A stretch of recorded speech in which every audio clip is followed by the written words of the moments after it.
enfoque. Ahí está el enfoque. Dice al principio del pasaje que al tercer día, esto es la continuación de lo que estaba sucediendo anteriormente. ¿Ustedes recuerdan lo que estaba pasando? Juan el Bautista estaba predicando. Juan el Bautista estaba predicando y toda Judea venía a él para escuchar el mensaje del Evangelio, porque dice la Escritura, como vimos la vez anterior, que Juan predicaba las buenas nuevas, predicaba el Evangelio, predicaba el bautismo de arrepentimiento. Todo aquel que se arrepentía y confesaba sus pecados era bautizado por Juan. Y Juan tenía muchos discípulos porque dice que toda Judea venía a él.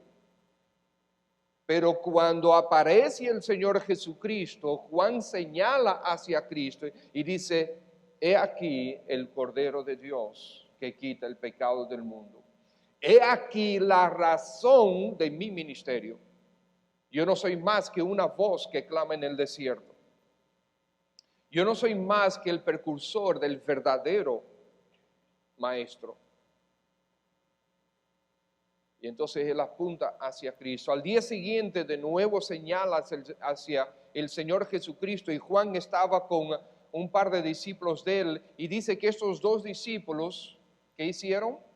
Dejaron de seguir a Juan y comenzaron a seguir al Señor Jesús. Después de esto, al día siguiente, otros discípulos más se unieron. Y 3 días después, entonces había unas bodas en Caná de Galilea, y ahí estaba la madre de Jesús.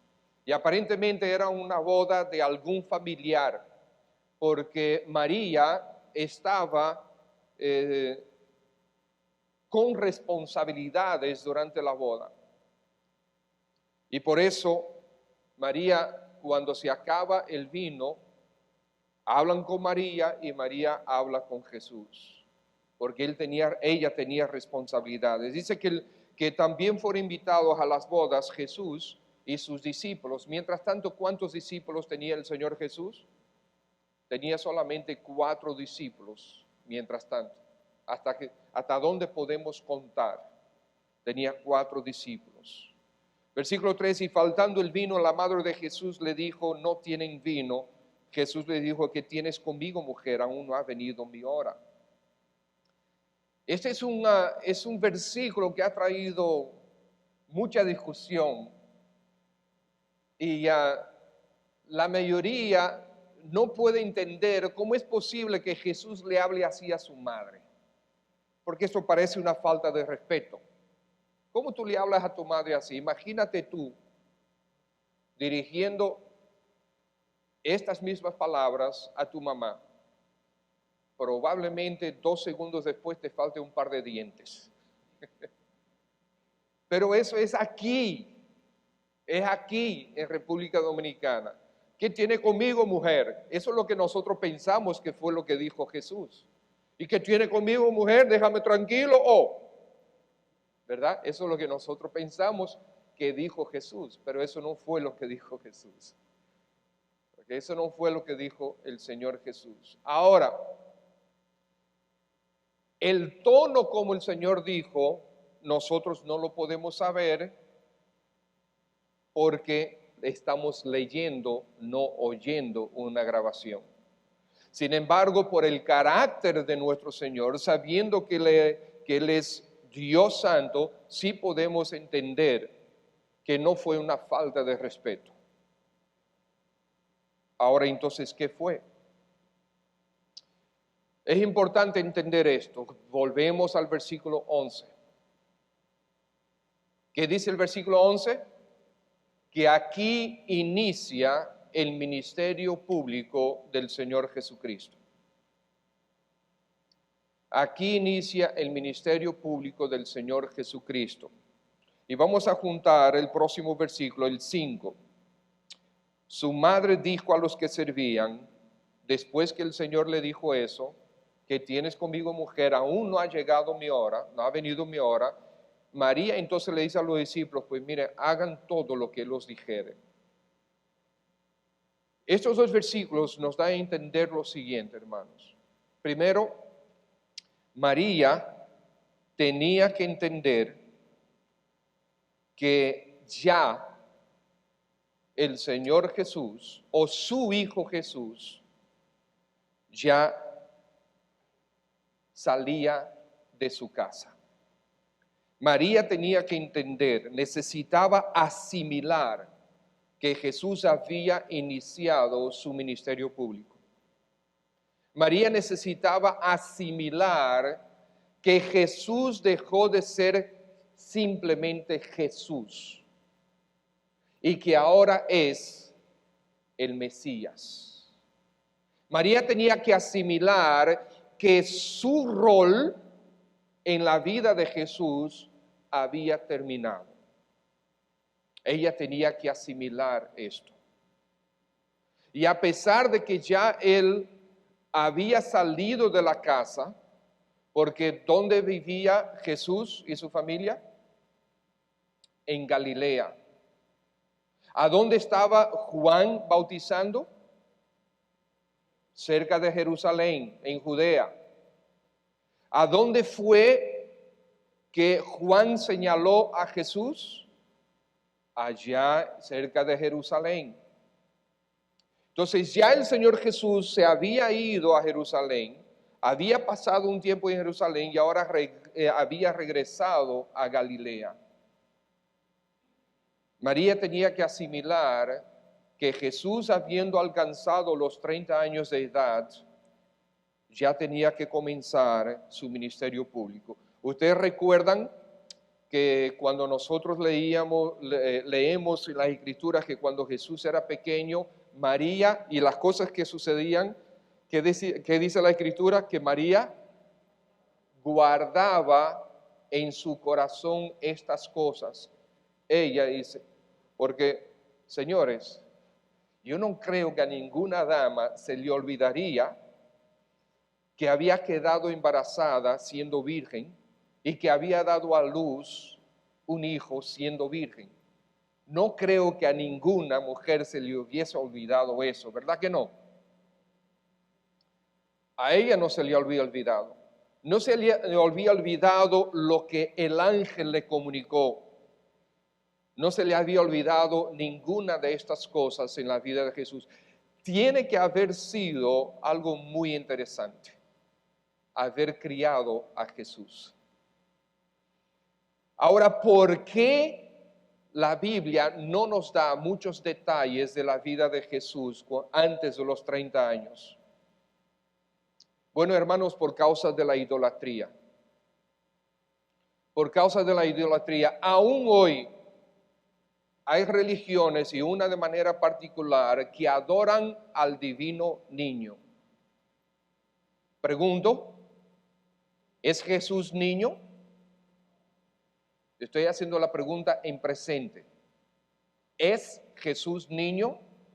No, el Señor dejó de ser niño hace mucho tiempo. Nosotros no adoramos a ningún niño, nosotros adoramos a nuestro Señor Jesucristo. Y tener y hacer el énfasis en el divino niño es aberrante, es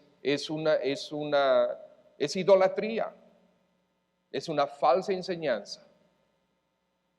Y no solamente eso, sino entonces también lo llevan a dibujar un niño X y después a colocarlo en figuritas y usarlo como un talismán. ¿Usted quiere adorar a Dios? Adore a Dios. ¿Usted quiere adorar al Señor Jesucristo? Adore al Señor Jesucristo, pero adórelo de acuerdo a la verdad escritural. Ustedes recuerdan lo que decía Romanos, lo que dice Romanos, Pablo en Romanos cuando escribió a los de Roma, decía que los judíos tenían un celo de Dios, pero no conforme a la verdad. Y amados hermanos, hay muchas personas con celo de Dios, pero que no están conforme a la verdad. ¿Qué necesitamos hacer? Con amor, compasión, en oración y diligencia, enseñarles la verdad y dirigir sus corazones hacia la verdad. En este fin de semana que tuvimos, fin de semana no, jueves, viernes y sábado, tuvimos un retiro de pastores. Y el pastor Joel Puello compartió con nosotros que en una oportunidad se acercó, hubo un caballero que le oyó predicar en un canal de televisión, y después que lo oyó, fue a la iglesia. Después del culto, se acercó al pastor y le dijo quién era y de dónde venía. Porque yo le escuché en la televisión local, y yo dije, esto es lo que yo quiero, porque está predicando de acuerdo a la Biblia, y esto es lo que yo quiero. Era una persona con celo de Dios que antes miraba para un lado y miraba para el otro lado y miraba al centro. ¿Y qué es lo que él encontraba? Encontraba personas hablando de Dios, pero dando opiniones de Dios y opiniones erradas. Y en la gracia de Dios vio a otro hombre un día que estaba predicando la Biblia y fue motivado. Y ustedes saben que muchos entre nosotros nos ha pasado lo mismo. Nos ha pasado lo mismo. Yo recuerdo a los 17 años que yo todas las noches le pedía a Dios que me mostrara la verdad. Todas las noches pedía a Dios que me mostrara la verdad. Yo no sé, Dios, cómo tú me la vas a mostrar, si es en un sueño, si es en una película, si es cómo va a ser, pero muéstrame la verdad. Y el Señor me ayudó y me llevó a conocer a aquella familia de misioneros que fue la que comenzó esta iglesia hace casi 36 años. Esta familia me trajo a la Biblia, me regaló una Biblia y comenzamos a tener estudios bíblicos. Creo que un mes antes, 1 o 2 meses antes, la hermana Lurdita había aceptado al Señor Jesucristo. La hermana Lurdita fue la primera persona, no, Ana fue la primera, después tú fuiste la segunda persona que aceptó al Señor Jesucristo en esta iglesia. Yo fui el cuarto. Después de Lurdita, creo que fue Tamara, y después fui yo, y después Víctor Martínez, y así pues siguió. Damos gracias al Señor por eso, conocer la verdad. Y bien, hermanos, entonces regresando a María y a Jesús, María tenía que asimilar que ya el ministerio de Cristo había iniciado, que ahora ya él no era Jesús, hijo de María y José, sino que él era el Mesías. Y recuerden lo que sucedió justamente 4 días antes. Busquemos 4 días antes en Juan capítulo 1.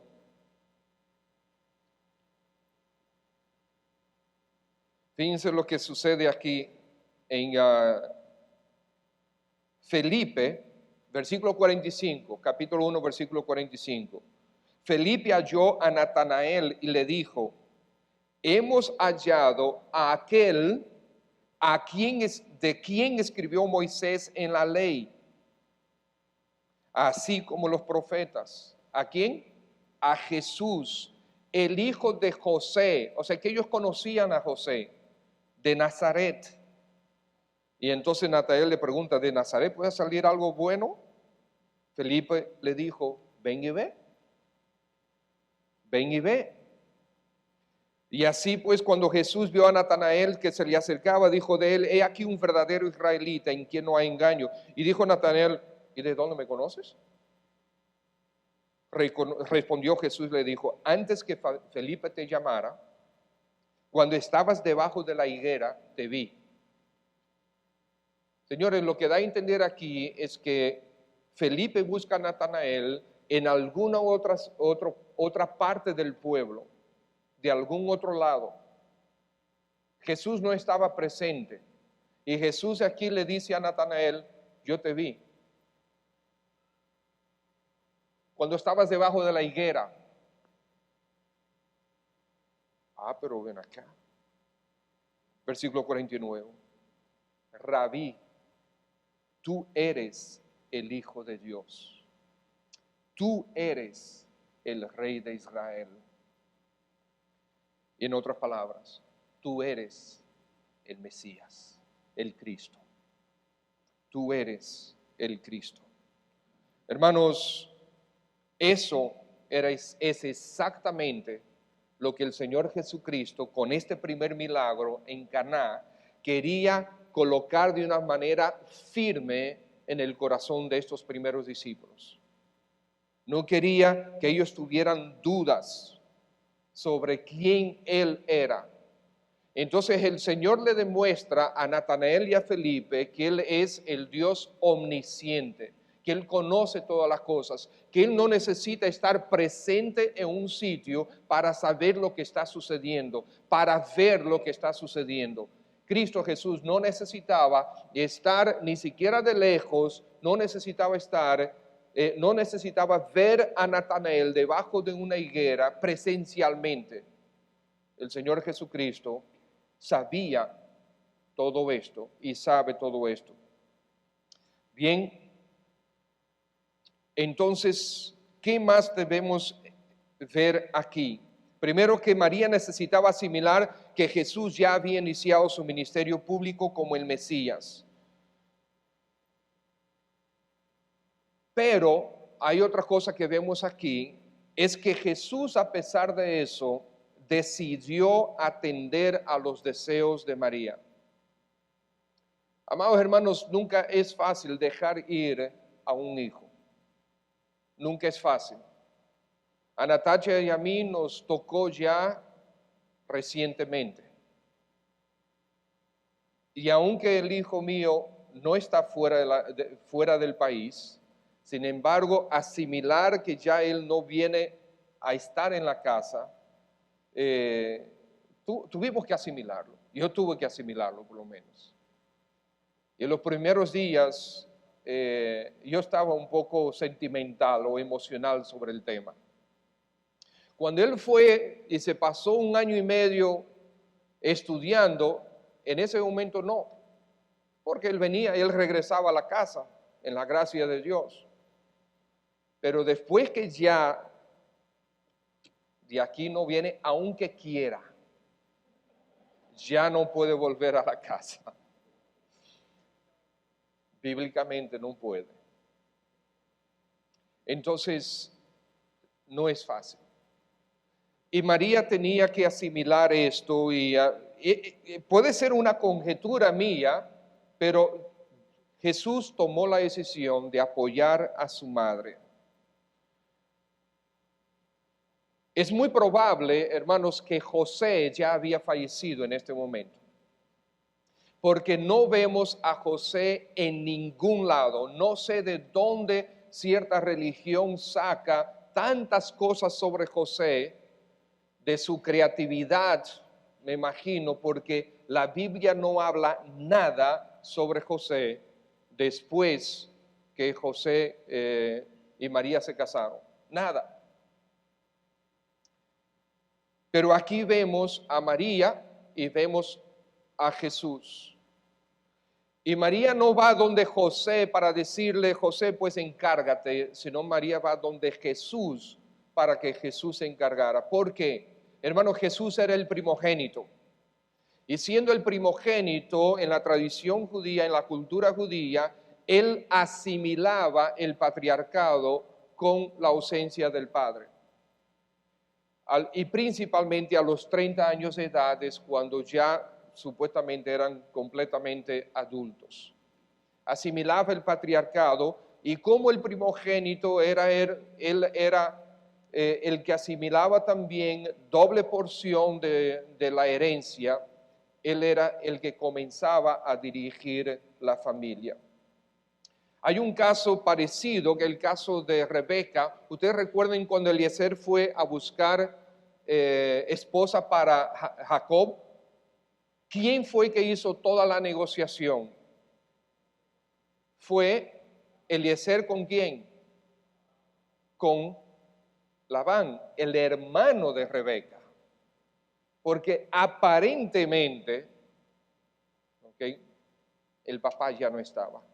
O si todavía vivía, no estaba presente, estaba lejos en algún sitio. Entonces era el hijo mayor que tomaba el control. Y aquí entonces vemos a Jesús. Él era el mayor de los hermanos, el probablemente encargado de los negocios. Él era el que estaba al frente de la carpintería. El versículo 12 nos informan que ellos iban juntos también a Jerusalén a celebrar la Pascua y se fueron como familia, como tradicionalmente se hacía. Ellos se fueron juntos, o sea, iba Jesús con su madre, con sus hermanos, con los discípulos. Esta sería realmente la etapa final ya de Jesús con María. Bien, versículo 5, cuando María dice, haced todo lo que os dijere, entonces aparentemente ya María estaba entendiendo que Jesús era el que estaba en control. Pero vamos a seguir. El principio, versículo ya realmente en el meollo del tema, versículo 11, el principio de señales hizo Jesús en Caná de Galilea. Por cierto, no se sabe a ciencia cierta dónde queda Caná de Galilea. Y esto ha resultado en muchos comentarios de que la Biblia no es precisa, y solo porque todavía no se ha encontrado información precisa sobre Caná de Galilea, no significa que la Biblia no es precisa, porque a cada rato se está encontrando más y más evidencia de la precisión de la Biblia. Pero seguimos y dice, manifestó su gloria y sus discípulos creyeron en él. En otras palabras, manifestó su gloria, manifestó de qué él era digno, manifestó qué realmente era él. Amados hermanos, los discípulos necesitaban ver quién realmente era Jesús. Y ustedes saben qué, hermanos, este es un ejercicio permanente en nuestras vidas. Tiene que ser un ejercicio permanente, un ejercicio espiritual permanente en nuestras vidas. Si el Señor Jesucristo es Dios, y lo es, entonces sus atributos son infinitos. Por lo tanto, no podemos entender o no debemos entender que nosotros ya conocemos todo sobre el Señor Jesús. Tenemos que estar constantemente aprendiendo y conociéndole. Y en la aplicación de cada uno de sus atributos, cómo se manifiesta en nuestras vidas, en nuestro ministerio, con nuestras familias. Debemos estar constantemente observando la gloria de Cristo y cómo esta gloria debe afectar nuestras vidas y ministerios. Y cuando yo hablo de ministerio, no estoy hablando de nosotros solamente como pastores. Estoy hablando de cada uno de los creyentes. Ustedes tienen un encargo, ustedes tienen una encomienda. Cada uno de ustedes le ha sido dado por lo menos un don que tienen que poner al servicio del Señor. Y si todavía no conoces cuál es tu don, como quiera, sirve donde es necesario. Sirve aún en cosas que no te gusten, pero sirve al Señor. Solamente sirviendo es que tú vas a encontrar cuál es tu don para después ser más eficiente. Pero sirve a Dios. Y Dios nos ha dado la iglesia como un medio para servirle a Él mientras nos servimos los unos a los otros. Cristo quiso manifestar su gloria. Aquí lo que nosotros vemos, hermanos, es que el Señor Jesucristo, en primer lugar, estaba consciente de su misión y ministerio. Él había dicho, aún no ha venido mi hora. Y si nosotros buscamos en los evangelios, en diferentes oportunidades el Señor Jesús dijo, aún no ha venido mi hora. En otras oportunidades es el evangelista que dice, sucedió esto porque aún no había llegado su hora. Pero en Juan capítulo 13, en algún momento vamos a verlo, que Jesús dice, que dice ahí en Juan 13:1, que ya había llegado su hora. Finalmente llegó su hora. Pero Jesús estaba consciente de su misión y ministerio y quería anunciar correctamente el inicio de su ministerio, y lo hizo. ¿Y lo hizo con quién? Con sus discípulos.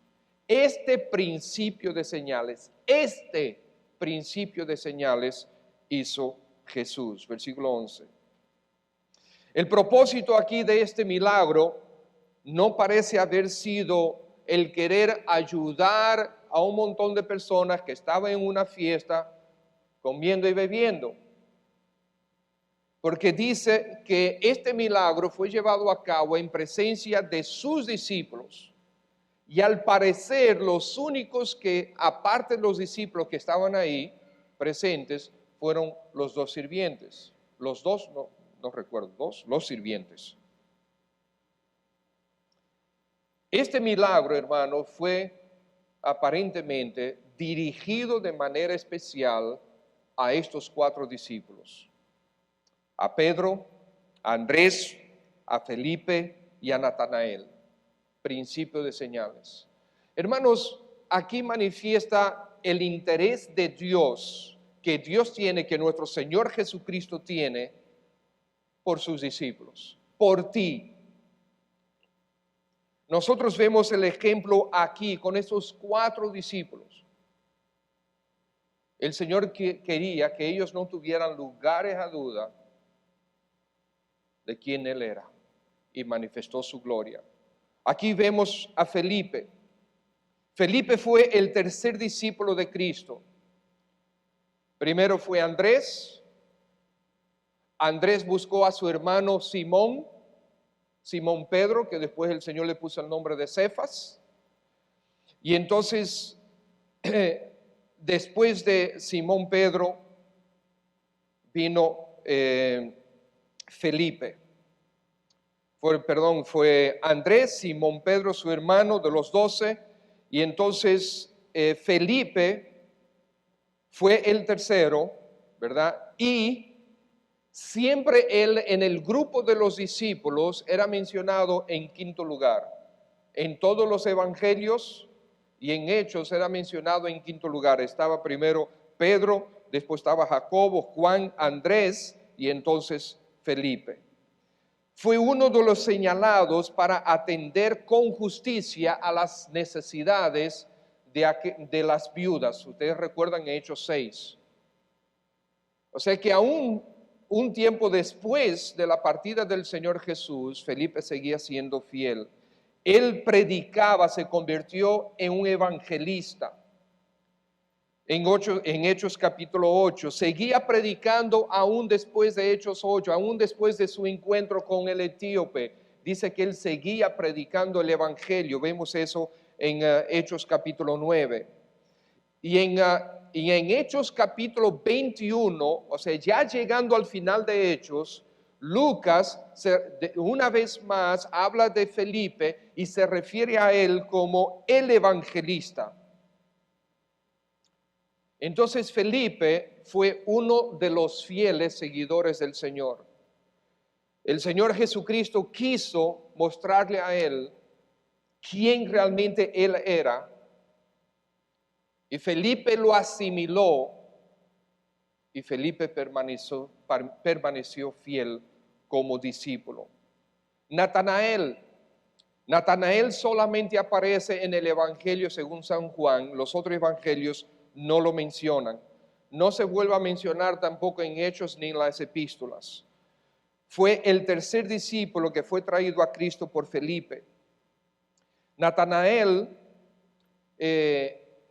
fue una persona especial porque el Señor Jesucristo dio buen reporte de Natanael. ¿Qué dijo? He aquí un verdadero israelita en quien no hay engaño. El Señor Jesús dio testimonio de la integridad de este hombre.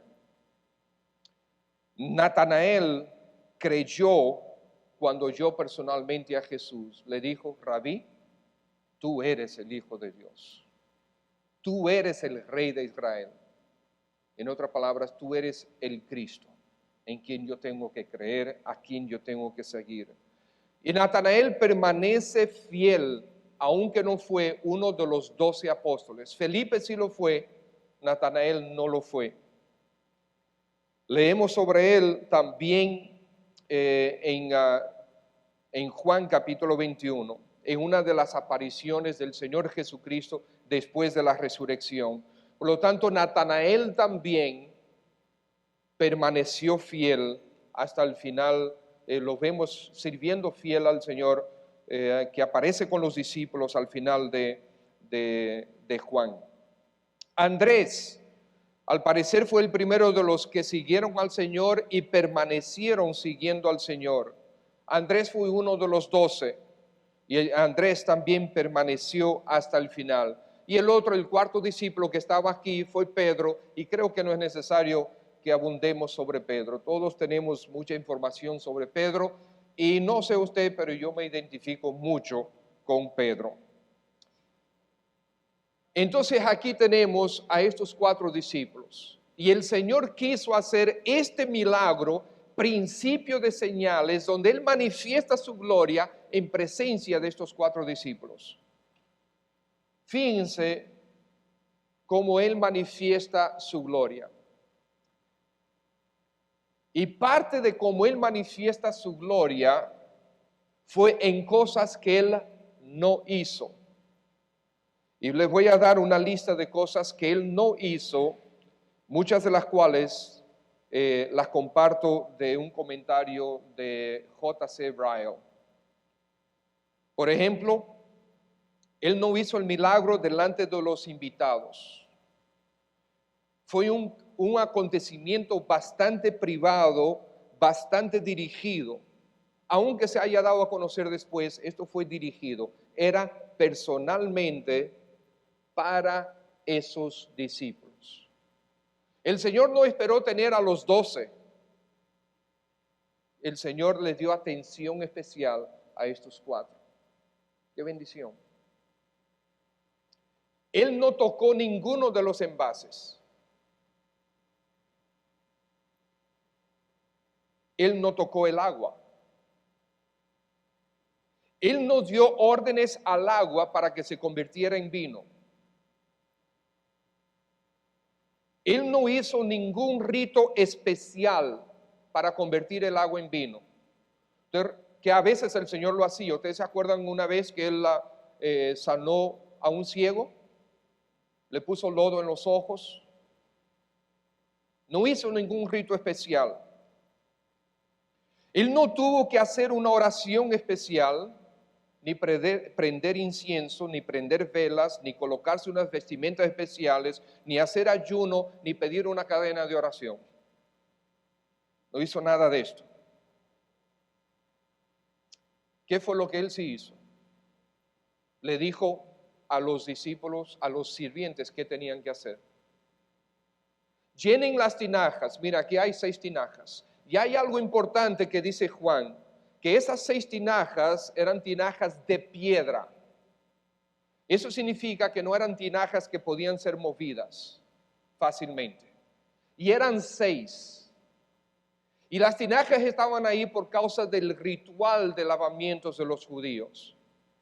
Es interesante esto porque para quitar las dudas de que Jesús había provocado y había mandado a colocar esas tinajas ahí para entonces Él hacer un truco y salir con el vino. No, esas tinajas ya estaban ahí, siempre habían estado ahí, señala Juan. Pero además de eso dice que mandó a llenar las tinajas hasta arriba. O sea, no fue que se quedó a la mitad para después, ¿verdad? Con un truco. No. Juan quería que tú y yo entendiéramos que aquí no había ningún lugar a duda, que realmente Jesús manifestó su gloria, manifestó quién Él es. ¿Cuándo se convirtió el agua en vino? Bueno, ¿qué estaban echando los sirvientes a las tinajas? Agua. Y echaron agua, ¿hasta cuándo? Hasta arriba. Pudo haber sido que mientras ellos echaban agua, salía agua de aquí, pero ahí se iba convirtiendo en vino. 6 tinajas de vino, no sabemos. Recordemos que estas fiestas, como dije ahorita, no era de 2 o 3 horas, una boda de 2 o 3 horas como normalmente sucede, 4 horas quizás. A veces estas bodas duraban algunos días, 2, 3 días, a veces hasta más. Aparentemente, el agua se convirtió en vino cuando los sirvientes sacaron el agua. Pues sacad, ¿qué es lo que había en la tinaja? Agua, sacad y llevad. Y allá el maestro sale y dice, oh, ¿y este vino? ¿Qué importa mucho? No importa. Lo que sí importa es que en ningún momento el Señor dijo, agua, conviértete en vino. El Señor no tiene que ordenar cosas para que sucedan.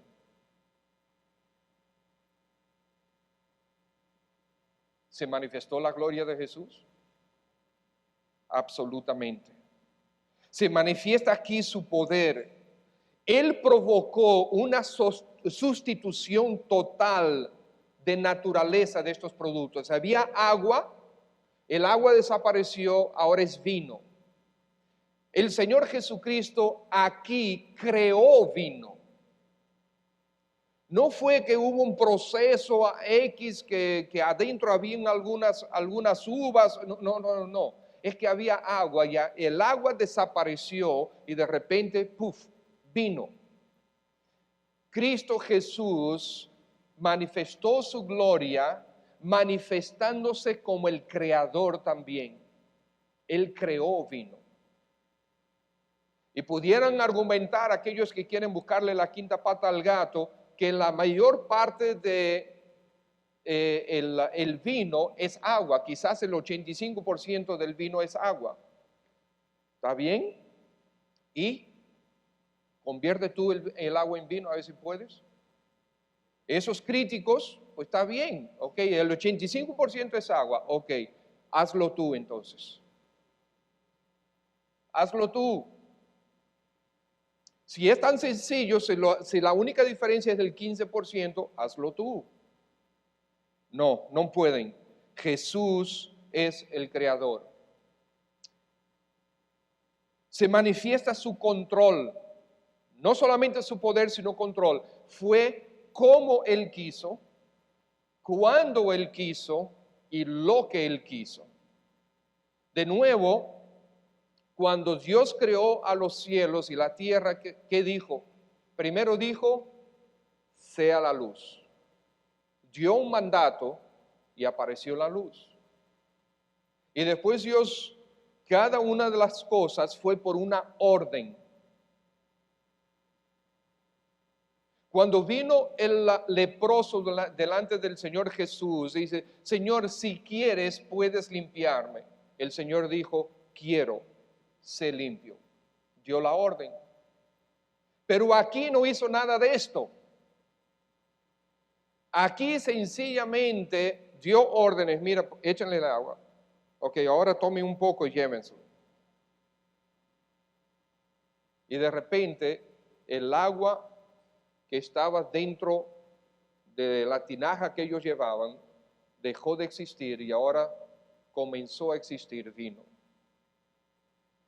Se manifiesta su control. Y el maestro Sala confirmó la calidad de ese vino. No voy a ponerme a hablar sobre el tema del vino en esta oportunidad. Quizás en otra oportunidad hablemos sobre esto. No es lo que importa. Y amados hermanos, el Señor Jesucristo asombra a los expertos. Aquí tenemos el maestro Sala diciendo, wow, ¿y este vino? Y en todo el tiempo es así, el Señor siempre asombra a los expertos. Los expertos quieren explicaciones razonables de hechos que no se pueden razonar. Quieren explicaciones científicas de hechos que conquistan y doblegan las leyes naturales. Quieren explicaciones lógicas de hechos que desafían y avergüenzan la lógica. Si aquel a quien nosotros creemos no puede hacer estas simples cosas, ¿cómo podría el Señor Jesús entonces dar vida a aquellos que están muertos en delitos y pecados? Y amados hermanos, por último, a pesar de ser el Dios glorioso, el Señor de todo y de todos, el indiscutible Dios y Maestro, nosotros vemos también algo interesante en esta boda, en este milagro. Él fue a una boda. Y esto parece no tener importancia, pero yo quisiera destacar algo importante aquí. El Señor Jesucristo no se alejó de la sociedad. Él se acercó a la sociedad.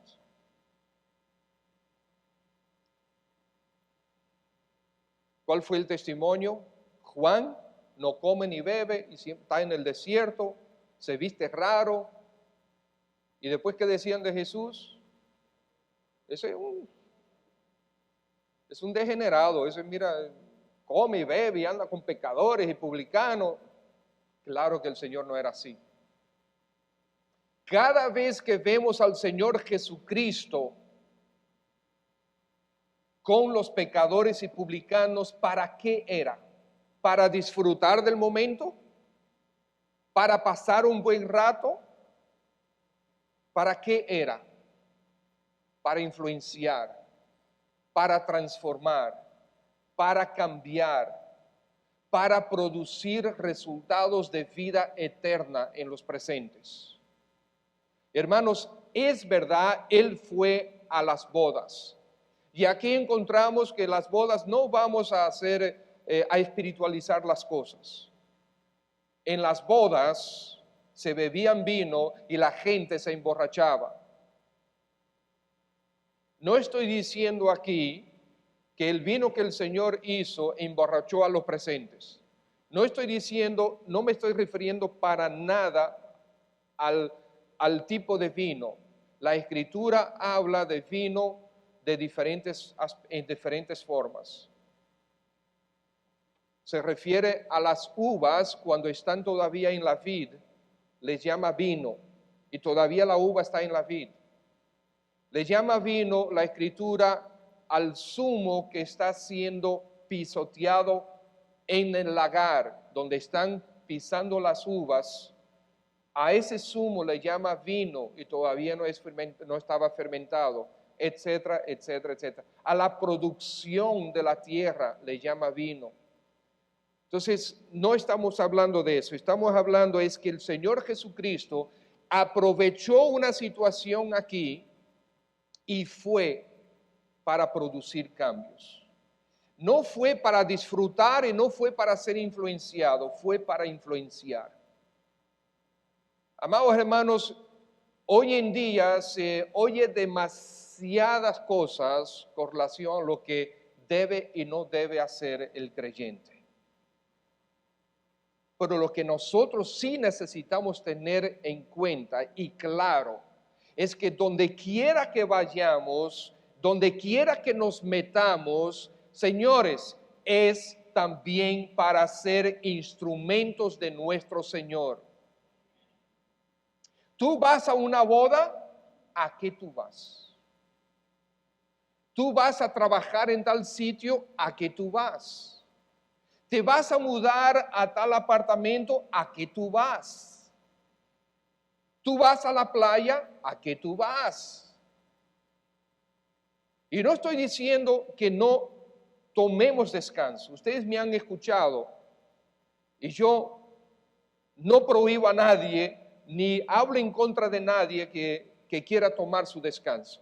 De hecho, tenemos quizás un 80% de la gente o menos, porque hay muchos que no están aquí entre nosotros. Por cierto, hay un grupo que están visitando Cotuí en un viaje misionero, ¿okay?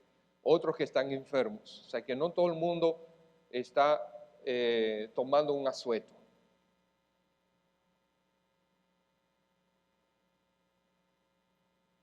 Podemos ir a las fiestas, podemos ir aquí y allá y acullá, hermano, ¿a qué tú vas? ¿A qué tú vas? ¿Vas a influenciar? ¿Vas a perder el testimonio? ¿A qué tú vas? El Señor Jesucristo fue, pero el Señor Jesucristo fue no para asimilar la mundanalidad, sino para producir cambios. Fue instrumento. Eres tú un instrumento. El Señor Jesucristo quiso manifestar su gloria y manifestó su gloria, y el resultado fue que esos discípulos afirmaron su fe en él. 4 días antes los discípulos habían creído en él. Aquí afirmaron su fe. Y hermanos, eso no es antibíblico decir eso. Cuando yo creí la primera vez, yo creí. Y yo no necesitaba evidencia para creer que Jesucristo era el Salvador y Señor y que Él podía perdonar mis pecados. Yo creí igual que tú creíste. Pero en la medida que el tiempo avanzó y el estudio de las Escrituras, la investigación en las Escrituras y de otras cosas que apoyan las Escrituras, mi fe fue afirmada. ¿Acaso ustedes en ningún momento del inicio de su fe cristiana, ustedes nunca dudaron que Jesús era Dios o es Dios? Hubo momentos que yo me preguntaba, bueno, cuidado si es que los testigos de Jehová tienen razón, porque los argumentos de ellos a veces son bastante convincentes para la gente. Cuidado si yo, porque si creer que Jesucristo es Dios o no puede hacer la diferencia entre la vida y la muerte, y hermanos, la hace. Si tú crees que Jesucristo es Dios o no, hace la diferencia entre vida eterna o muerte eterna. Si Cristo no es Dios y tú y yo lo estamos adorando como Dios, vamos para el infierno. ¿Se entiende eso? Pero si Jesucristo es Dios y tú y yo estamos diciendo que no lo es, vamos para el infierno. Entonces es muy importante definir esa verdad. Y por lo tanto, como yo creía en Jesucristo, pero yo me dediqué a estudiar bien las Escrituras con relación a la deidad de Cristo. Afiancé mi fe y ahora es inamovible, porque está en la palabra. El Señor Jesús es bueno. El Señor Jesús quiere que tú estés firme en tu fe. El Señor Jesús hizo principio de señales para manifestar su gloria a estos 4 discípulos. ¡Qué bendición! El Señor tiene cuidado de cada uno. Y no era que ellos iban a ser los apóstoles, no, uno de ellos no fue parte de los apóstoles. Dios está interesado en tu vida, quiere afianzar tu fe y quiere que tú seas instrumento de Él, para gloria de Él. Padre, gracias en el nombre de Jesús por tu palabra. Gracias, Señor Jesús, por ella. Gracias por enseñarnos. Señor, quizás en esta mañana haya alguien que todavía no ha considerado a tu Hijo Jesucristo como el Dios verdadero, el Señor de señores, el Rey de los judíos, el Mesías, el Cristo, el Salvador del mundo.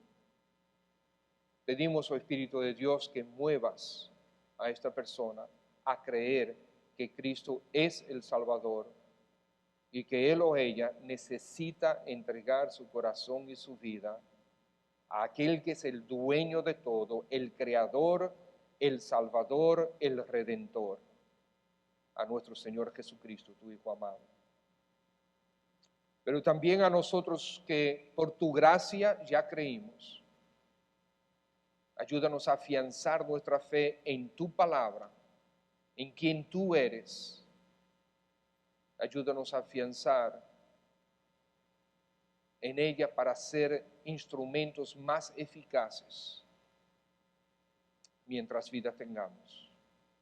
Puede ser que haya creyentes en nuestro entorno, aquí en este salón, Padre, que han sido negligentes en su estudio de tu palabra, que realmente no están siendo instrumentos de tu gloria donde quiera que se encuentren, en sus trabajos, en su vecindario, en sus familias. Ayúdanos, oh Dios, a decir no a nuestra vieja naturaleza, a decir sí a tu gloria y convertirnos en instrumentos para gloria tuya. Si tú estás aquí presente esta mañana y todavía no te has entregado al Señor Jesucristo, tú no lo tienes a Él como Señor y dueño de tu vida, Salvador de tu alma, ¿por qué esta mañana, por qué ahora no te entregas a Él? Si quieres que el Señor te limpie, te salve, queremos ayudarte. Él es el Creador, Él es el único que te puede dar vida eterna y perdonar tus pecados. ¿Deseas esto? Queremos orar contigo. Si lo deseas, levanta tu mano ahí donde tú estás sentado y nos vamos a acercar a ti para orar contigo. ¿Hay alguien? ¿Alguien aquí presente? Caballero, dama, niño, joven. ¿Quieres hoy, esta mañana, hacer del Señor Jesucristo tu Dios, tu Señor, tu Salvador? ¿Deseas hacerlo? Si levantas la mano, nos acercaremos a ti para orar contigo. ¿Hay alguien? Bien, si a veces a las personas les da vergüenza levantar las manos, pero si quieres hablar con nosotros, acércate a nosotros después del culto. Buen Dios, recibe tú la gloria como es lo que tú mereces, de lo que tú eres digno, y ayúdanos a darte esa gloria, a vivir para gloria tuya. Te lo pedimos, Padre, por favor. Amén.